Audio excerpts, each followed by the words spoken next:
Hello and welcome to DTC Podcast. I'm Eric Dyck.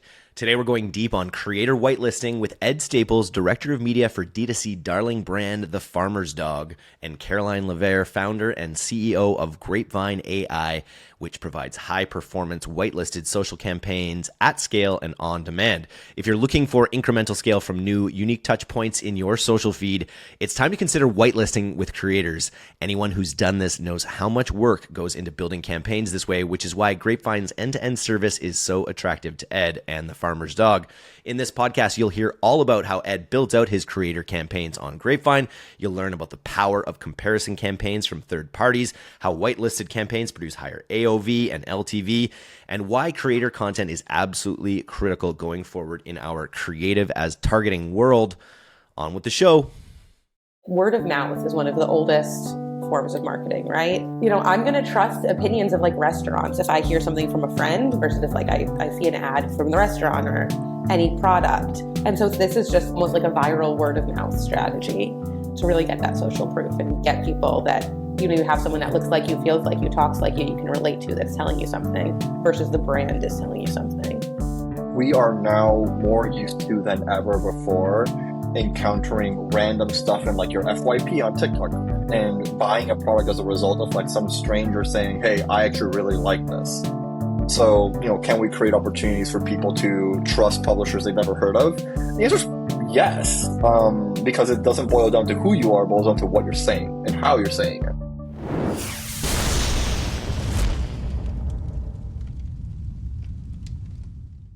Ed, Caroline, welcome to the DTC Podcast. Super excited to have you here.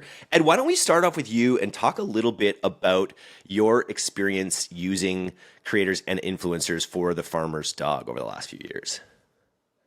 Well, I think creators and influencers became a big thing, obviously, over the last 5-6 years. But I think it's only really over the last maybe 2, max 3, where leveraging creators and influencers in paid media became a real thing, almost like a necessity for paid social strategies.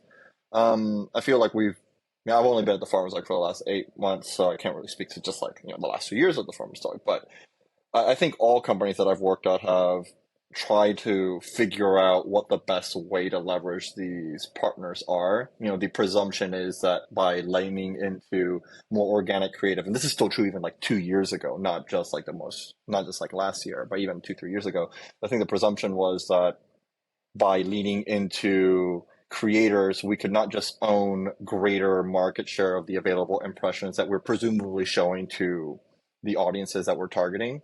As in, if I advertise as The Farmer's Dog, I can also advertise as Caroline the influencer or Eric the influencer, and then have greater visibility amongst the share of voice of an individual's impressions that they will see on Instagram or something So the idea was to maximize that, but in hopes that by paying for more impressions across multiple accounts or multiple profiles, we would get higher CVRs with those of, I guess, more organic looking reviews and honest reviews of the product that would, then generate more sales that would make that spend affordable, more palatable and easily justifiable. So I think that's just been everyone's approach so far.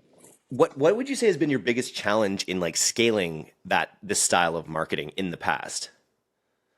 Well, I think it really depends on where you're sourcing the creative from. And there's maybe 2 or 3 places. You can either go to the influencer directly and they can murder you with whitelisting costs over months, right? And they ask you to commit up front, so you don't really know if it's going to work for the next 30 days or 90 or 180. So it's there's that challenge there working with them directly.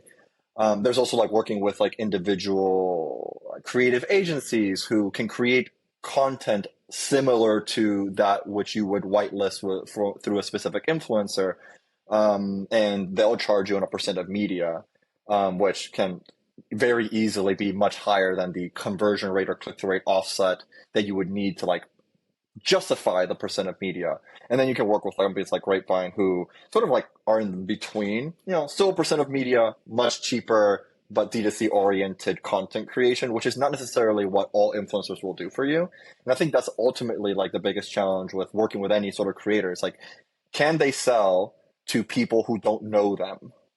Because when you work with influencers, you pay for their opinion being broadcasted to their audience. But when you whitelist, you don't know if anyone's going to care about like Ed's, the influencer's opinion when it's broadcasted to like tens of millions of impressions. So working with someone who can vet the people that we would work with and ensure that the briefs are such that lean into proven out strategies and new tests that might improve upon the expected click-through rate and conversion rate difference or lift versus like business as usual ads is positive. And that's sort of like what makes Caroline's team exciting.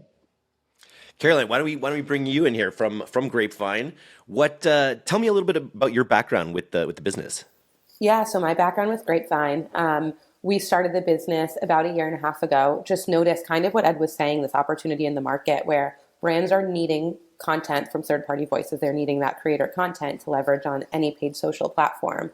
And it can be a pain for them to produce, whether they're, Ed mentioned contacting creators individually, which by the way, has its lifts of negotiating the deals, but also just a headcount to actually go do the work and find the creators and contact them and negotiate and everything about that, right? The briefs, go back and forth with the editing.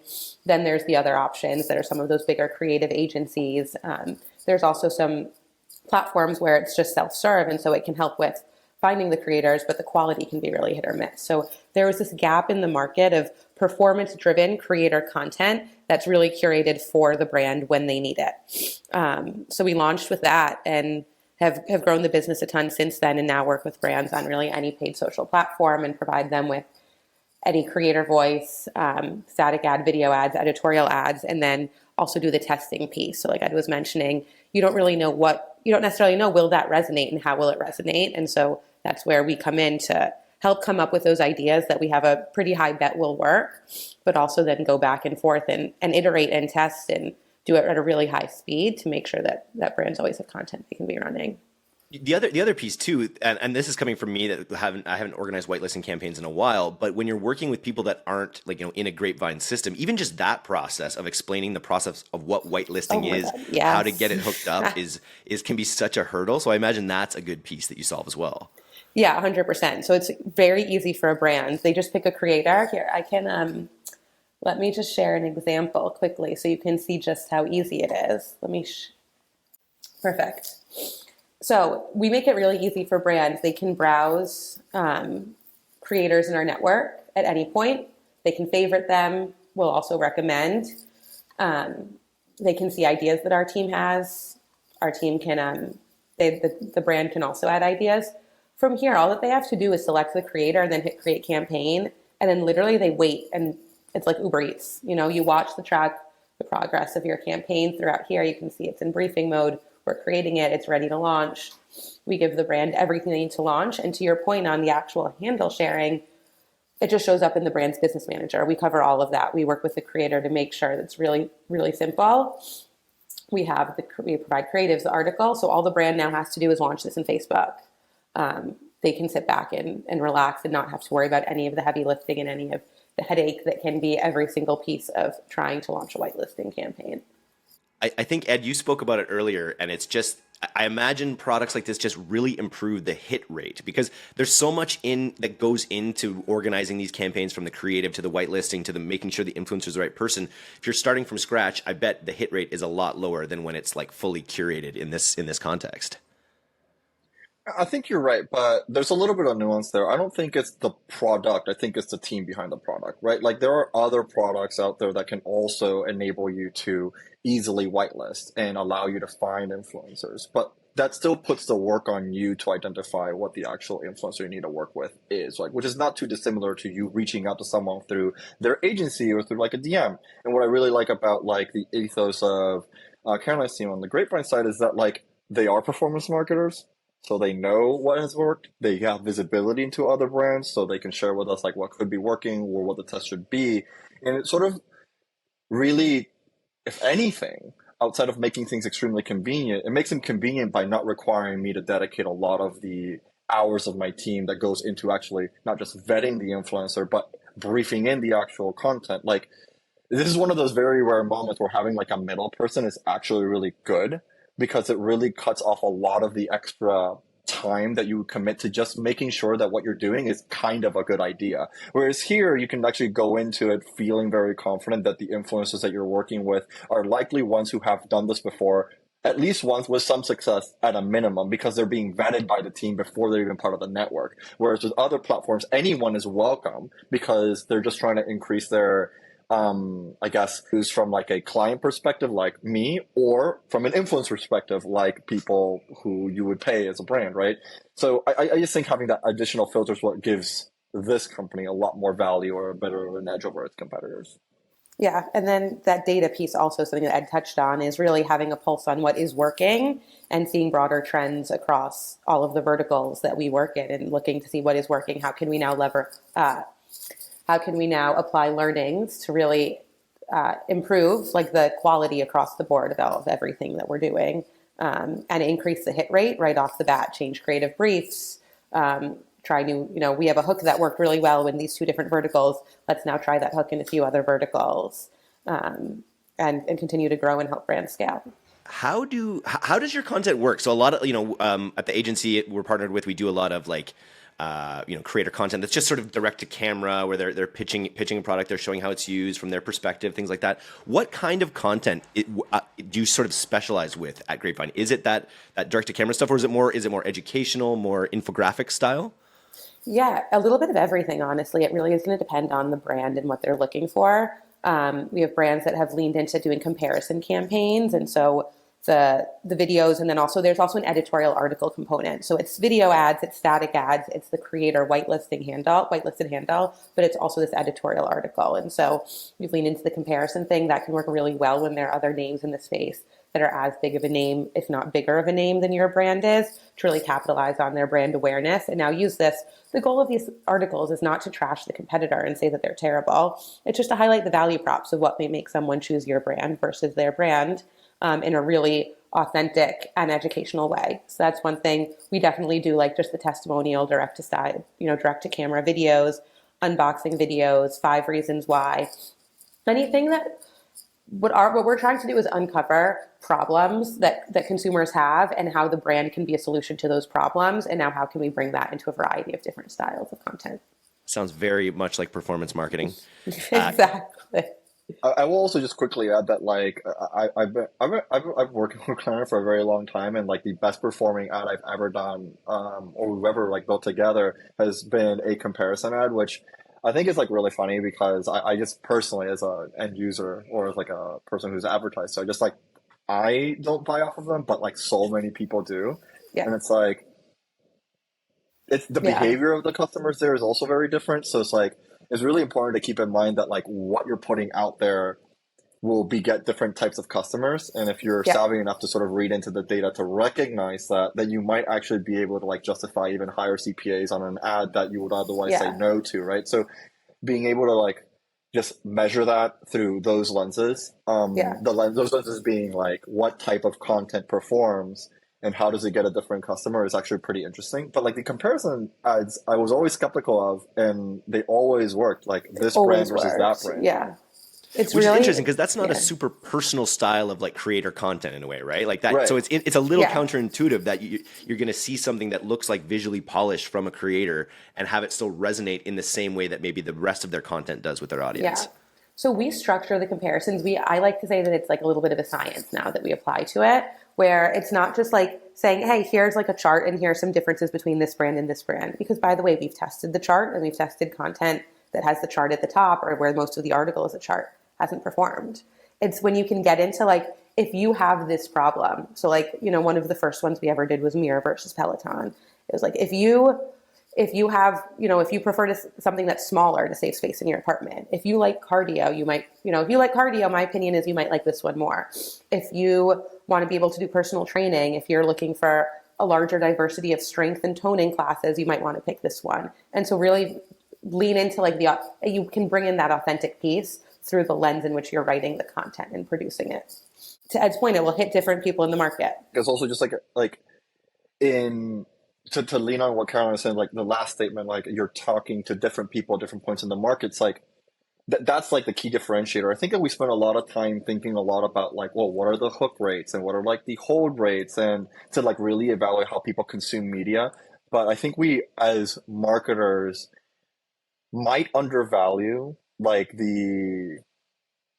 might undervalue like static ads that just say this versus that, because the person who's reacting to that has probably already been in the market for that product. And Exactly. just to give you like my experience, like at all companies where I've done, because this is true everywhere, but at all companies where I've done this versus that articles, ads that this versus that ads that feature articles that show you that comparison written in the voice of like a reviewer, the view through rates are a lot higher. So if you're skeptical of like view through contribution to the business, then maybe these are not for you. But at the Farmer's Dog, right, like we have a long consideration cycle product. It's expensive. It's like it's right for your dog with a change of your habit. So it takes a little bit more time for you to like adjust and make the decision. But so we value view through quite a bit.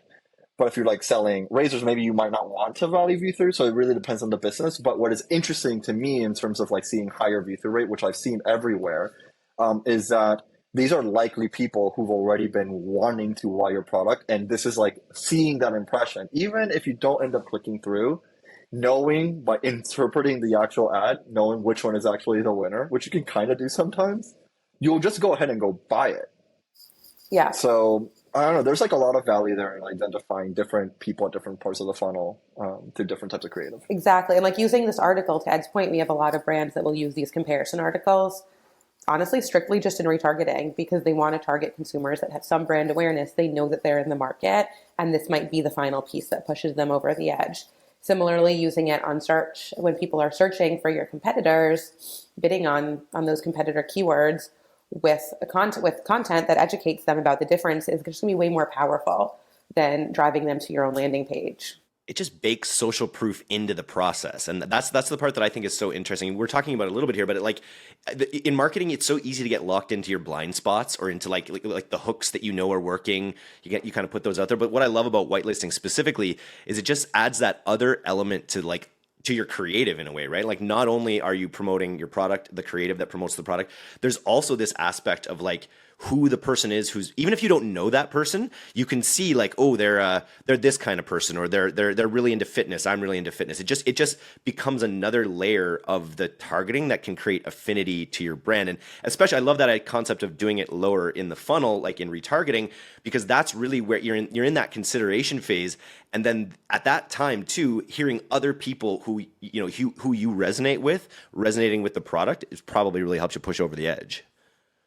I also just tend to think that like we are now more used to than ever before encountering random stuff in like your FYP on TikTok and buying a product as a result of like some stranger saying, hey, I actually really like this. Right. So, there's obviously like an intersection between like what our organic influencer strategies might look like relative to the whitelisting stuff, but all of your ad content doesn't compete with other ad content. It also competes with like people's overall attention on the screen as you're scrolling, because the likelihood of them scrolling past it, whether it's on TikTok or Instagram or wherever, right? Like it's the same for an ad as it is for organic content, assuming that the ad content is good, right? So you at a minimum need to like make sure that the ad content is worthy of like the attention, even before people recognize it's an ad, and then after they recognize it's an ad, like, oh, I'm going to stick around even though I know it's an ad. And like the nature of the content begets that, which is why like having variety is helpful. And I just think it's really important to recognize that like whitelisting isn't just creator and influencer. It's anything, right? Like if I could advertise as literally any publisher that is like name recognizable, like I would do that. So, can we create opportunities for people to trust publishers they've never heard of? The answer is yes, because it doesn't boil down to who you are, it boils down to what you're saying and how you're saying it. Yeah, I cannot echo enough and reiterate what Ed just said enough. Like it 100% is that. It's so much more. We have brands that are like, oh, whitelisting is just like a handle. I'm like, it's so much more than that. There's so much more that goes into it around the creative strategy and around that landing page strategy, and like how not only the topics of it, but how it's actually written and how you're conveying that and who you're conveying it to is so important, and is something that can definitely be overlooked when brands are, new to this and just kind of trying to figure it out on their own versus working with someone in the space. Karen, can you talk a little really bit? Oh, Sorry, you go jump in. I was gonna say, like, it's just really funny because, like, I think as marketers, we tend to optimize against a baseline. Like, my BAU brand handle performance is N, and the whitelisting one needs to be 1.2 N, or like from a CVR perspective, or like 0.8 N from a CPA perspective, which makes sense given like cost. You need to like offset like any sort of like percent of media spend or like the whitelisting fee, whatever, right? But what I'm finding as I talk about this and I think about whitelisting strategy over time is that like maybe we actually need to optimize against. I think people are more cynical about being served ads from a brand if that brand is not trying hard enough to be like funny or like chaotic or like bending their brand enough to fit within the context of the app, let alone the subcultures that you end up inadvertently targeting within the app, right? Like, your FYP on TikTok is different than my FYP. So we're on different ends of TikTok, but we all sort of get a vibe of, we all understand like the overall chaotic nature of like the content on TikTok anyway, right? So there's like a presumption that we might need to behave that way on TikTok on ads to maybe be successful. And when people see a brand as a handle, they might be a little bit more cynical if even the brand tries to do that, but might be more receptive if some random stranger does that on behalf of a brand, right? So it's sort of like optimizing against yourself as opposed to like improving what you would do. You actually sort of have to ask yourself, can I even do it? Yeah.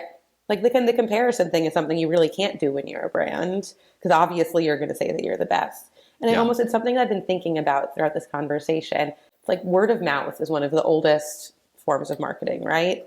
Like that's how a lot of things heard it through the grapevine. Exactly. We've literally heard it through the grapevine. So word of mouth is so big. And, I'm going to trust opinions of like restaurants if I hear something from a friend versus if I read versus if like I see an ad from the brand, from the restaurant or any product. And so this is just like almost like a viral word of mouth strategy to really get that social proof and get people that, you have someone that looks like you, feels like you, talks like you can relate to, that's telling you something versus the brand is telling you something. And to your point, Ed, like it really it allows you to be more free. Like as working with our agency with Pilot House, we're constantly in these conversations about how performant our creative can be versus how branded it has to be. And it's crazy that's still a conversation, but it definitely is still. And I feel like being able to have it come from someone else gives you a little bit more freedom in how you can do it. So whether it's a comparison chart that you're talking about, it's funny at Pilot House we have this thing that we talk about on the podcast called third party brands, where we spin up like a publisher essentially, so that we can whitelist from that publisher. So we themed publishers. So like on the desk for someone, if it's jewelry or wallets or things like that, we have a site for that. But it's honestly that it's kind of astroturfed. It's like we basically just put out this site with a few articles on it. It's not like a living, breathing publisher's site. With you guys, you do it differently, right? You have publishers that kind of roll up your whitelisted content into like actual themed publishers, which I think is a good part of the strategy. Yeah, we do just have the one publisher for now, but to your point, we're launching 5 themed publishers in the next 1 to 2 months. One of them will be pet specific because we recognize that there's just, something that people are increasingly focused on. And so hearing from a pet focused blog, spoiler alert, it will be called A Round of Applause. And I'm very excited for it. Love a pun. Love a good pun. I'm like, imagine reading now about Farmer's Dog or anyone else on a blog called like A Round of Applause. And there's going to be a lot of other content on there also about pets and pet parenting. And it's just the whole flow is really seamless. Very It cool. also creates opportunities for like those individual publishers to generate affiliate commission as well. So it's like not just one vertical, it's many others. So it's pretty smart. Yeah. Chance to create a real flywheel. And then you get it SEO ranked eventually, and there's a world of opportunity there. Indeed. Ed, what do you see as the future of your influencer creator program through Grapevine? Just going to kind of keep on keeping on? How's it scaling? I mean, it's scaling well. I mean, we every week we sort of increase spend a little bit more as we test into different types of creatives and different types of landing pages and articles. So, I mean, certainly our performance is good enough to offset the cost of production and the media cost. So we're happy there. It exceeds it. So it is competitive with our own BAU stuff. And it's just generally, we believe in moat building. So it's just really nice to have more than a single handle advertising on our behalf. Naturally, we need to be careful about like overlap between the different handles, but like whatever, right? Like if the performance is coming through a Grapevine owned handle, then we will shift more dollars into it as long as it continues performing. And so far, so good. But for me, I think the next evolution of our relationship really boils down to what kind of tests can we come up with that really knock that out of the park, right? Like I'm not interested in like small changes. I'm interested in doing big changes. And that's sort of how we're trying to treat all of our creatives across all of our partners and our own internal stuff. And yeah, I mean, we're fully confident we can make big strides in the creative that we have here. At any given time, how like what is the breakdown of like the number of creators who are producing the content? Is it like one or two that you've really locked on with, or is it more like 10 of ones that you're testing at any given time? Like what does the scale of creators look like on a platform like Grapevine for you, Ed?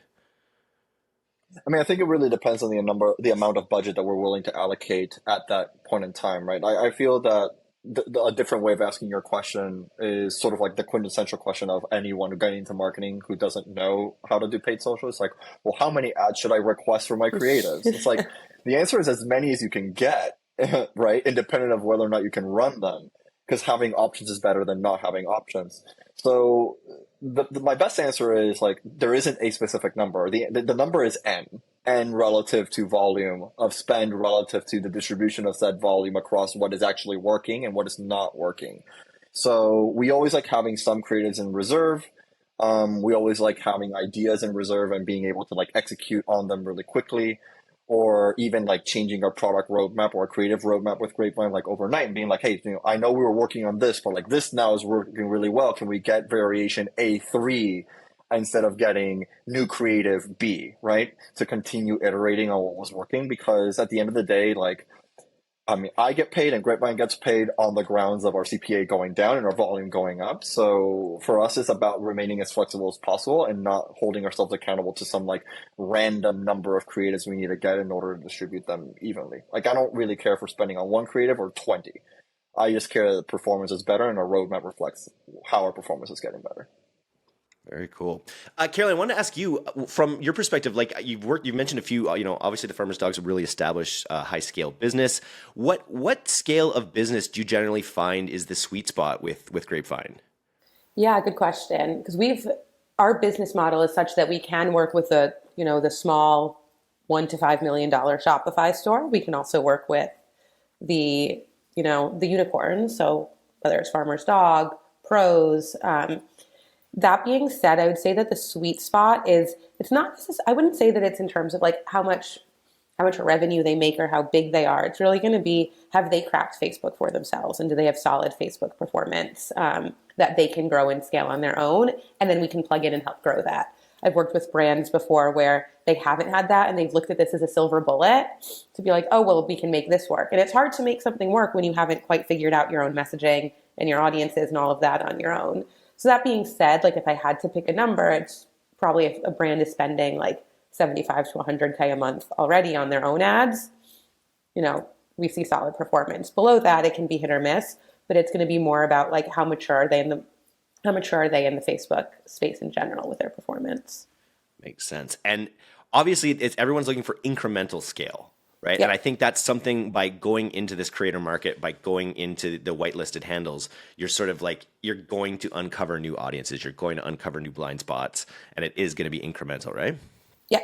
Yeah. So we're definitely seeing, and I mean, I can also speak to this, but it's a ton of incrementality and to the point of reaching new audiences, reaching higher LTV audiences as well. We heard a stat from a brand the other day that consumers that came from our ads were picking up subscriptions at double the rate of consumers that came from their own ads. So yeah, the CPA is better as well. But when you look at the quality of customer, it's also like, Ed was saying before, touching on the different types of customers, the quality of customer that comes from this. You think about it, if they watched a video and read an article and now they're making a purchase, they're so much more educated. They're so much more likely just to stay a customer for longer and to adopt that subscription have a higher LTV. And so it's also incremental in that way. It's also, I think about the future. I think about AI all the time, and how AI is sort of like the goal with like AI in terms of ad serving, whether you think about Google or Facebook, is going to be to like limit the options that you have available to you to like the best option. Like Google's going to get rid of, you're not going to have search listings for everything. You're just going to have like the best thing. And so that's why I think like whitelisting, it's because it gives you that other view, that other persona. It's going to be more and more essential as we go on, as we get funneled to the best AI option. You're going to want to have these other voices kind of sharing about your product, because you're going to lose the opportunity for visibility in the search feed, I think, potentially. So you need to have these other stations, if that makes sense. It totally does. And it's not just the different handles. Like, it's also the type of creative, and it's also how that creative is designed and communicated, right? Like, you can go as far as like saying, yes, whitelisting ads might get a different customer than BAU, your own brand handle ads. But you can take that one step further, right? Like, you can say that image assets versus video assets in your own brand will perform differently to get a different type of customer. Same thing for like the whitelisted component. And even within whitelisted components, you have creator, TikTok type person, or you have like millennial Instagrammer, totally different vibes, totally different types of people. And even within those categories, you have the type of content that they're putting out, right? I mean, you could easily do an image ad or like a carousel ad that features like a celebrity, because they're not going to like film themselves with like their phone and say like, oh yeah, I really love this product, right? Like, I think it's like Caraway who's doing like Tan France inspired like ads right now. And like, it's not like Tan France is actually filming himself saying, hey, shop now, right? So that's a carousel ad. And I think that begets a different type of customer independent of it being a celebrity or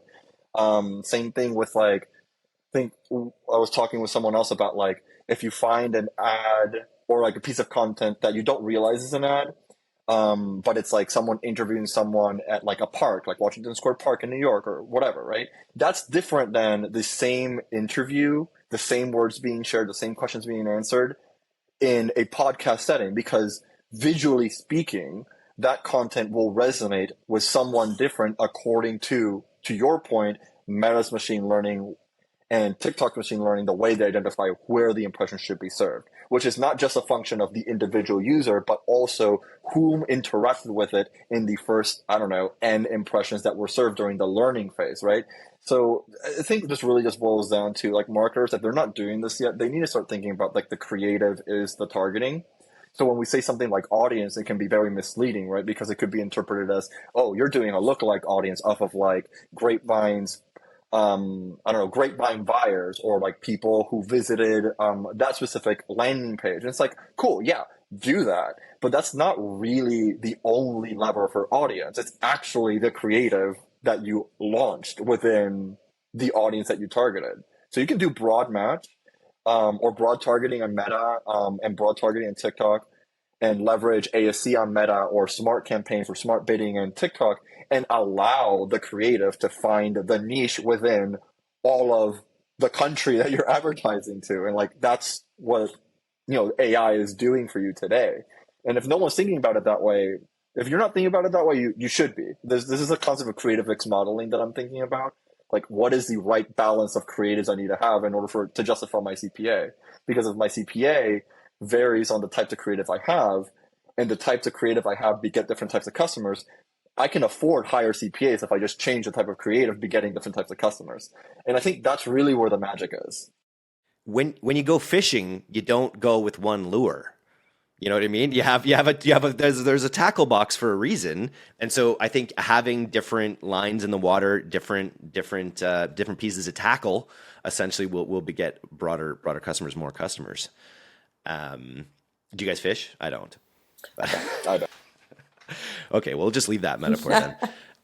Caroline, what do you see, like, what's on the roadmap? You mentioned more publishers, and I think that's a really big one. What else is on the roadmap for Grapevine in the future? I would say the biggest things is just more publishers, continued creative testing, continued content expansion, continued creator expansion. We really learn from our brands, honestly, and we kind of let the brands guide our roadmap. And that's one reason we've loved working with Ed, is he has been, we'll say like, hey, what do you think about this? And we have these relationships with brands where we really let them guide our strategy. I would never want to create something with the idea that a brand would like it and that they're going to this would be so helpful for them, and then have them say, no, actually, I hate this. This is terrible. So we really, it's, definitely the publishers, definitely more creators, definitely continuing to level up creative and the content. But the other piece of it is really learning from brands and learning what they need and what they want, and how can we continue to plug in the gap and fill them. At the end of the day, I just want to empower growth marketers to do their job and do it better. We love to manifest on so we have thousands of D2C brands listening. Who are the D2C brands you want to reach out to you at Grapevine.ai? Oh, that's such a good question. Let's see who comes to mind. Caraway is one that we look at. I have the Caraway pans. I love them. Even their profile. You can call out specific brands. I love that. Like Ryan Reynolds, if you're listening, you got to come on the podcast. But Ryan Reynolds, if you're listening, I agree. Profile. I would say brands that are, wanting to do more whitelisting and struggling with where to start, and kind of just want someone to educate and help guide and partner with them, and people that are going to be open to testing and really collaborative. We like building meaningful relationships with the partners that we work with as well. So someone that wants that and is, again, probably spending enough to make it, to justify it and to be able to test. It's going to be the biggest things. Nice. And then what about the farmer's dog? What's the roadmap for the farmer's dog look like over 2023? We're just going to keep crushing it. Keep feeding dogs high quality food delivered fresh to your door. I got to get some. I've been feeding my dog just grocery store slop, but he is doing well. If people comment, he always looks younger than he is. But I think if I get him on some farmer's dog diet, he'd do even better, I think. Yeah, we can definitely arrange that. Yeah, nice. We had one of a creator that did content for the farmer's dog, and it's funny. She actually is a growth marketer at has been a growth marketer at other brands that we've worked with, which is fun that like some of the marketers that we work with join the platform as creators. Anyhow, she gave her dog like diet food from the vet, and like the dog gained weight on the diet food from the vet. Gave the dog farmer's dog, lost I think like 3 or 4 pounds in the first 2 weeks. Maybe I should try it. Maybe it wasn't 2 weeks, but it was like the dog lost more weight in a shorter amount of time than it ever had before. And she's like, I'm addicted, obsessed. Let's go. And we're really happy with the impact we're having on dogs and their families. So, we like what we do, and we're going to keep doing it. Well, almost every growth marketer I know has a dog. So I think hopefully this podcast can serve dual purposes of alerting the world to Grapevine and the farmer's dog. Get some clients for both of you. That's the goal. Amazing. Cool. Yeah. Help us get cats down. Yep. Thanks, guys. It was great. We love hearing from our listeners and would love to continue the conversation. So please visit grapevine.ai or email Caroline directly at hello@grapevine.ai to learn more about Grapevine and keep the conversation going.